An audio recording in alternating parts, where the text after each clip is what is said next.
नमस्कार दर्शक बंधुरा आज आमी बाटा माछ आलू और आम दिए झोल बानाबो और ये रेसिपिटाई आपनादेर काछे शेयर करछि।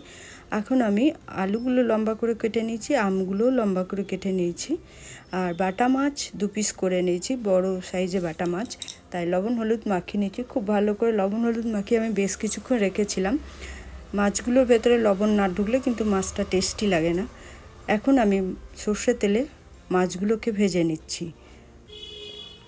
बंधुरा एभाবে মাছগুলোকে আমি সব ভেজে তুলে নিয়েছি। এখন ওই তেলেই 5 ফোড়ন আর শুকনো লঙ্কা ফোড়ন দিয়ে আমি আলু সিদ্ধ করে জল ঝরিয়ে রেখেছিলাম সেটাকে দিয়ে নাড়াচাড়া করলাম আর একটু লবণ দিয়ে দিলাম। দেওয়ার পর বেশ কিছুক্ষণ আলুগুলোকে নাড়াচাড়া করার পর কাঁচা আমটাকে দিয়ে দিলাম। কাঁচা আমটাকেও খুব ভালো করে কষিয়ে নিয়ে আমি হলুদ আর স্বাদ মতো লবণ আবারও দিলাম একটু, আর এখানে জিরে গুঁড়ো দিলাম। দেওয়ার পর খুব ভালো করে কষিয়ে নিলাম। কষিয়ে নিয়ে আমি এখানে জল দিয়ে দিলাম, আমগুলোকে সিদ্ধ হতে দিলাম বেশ কিছুক্ষণ।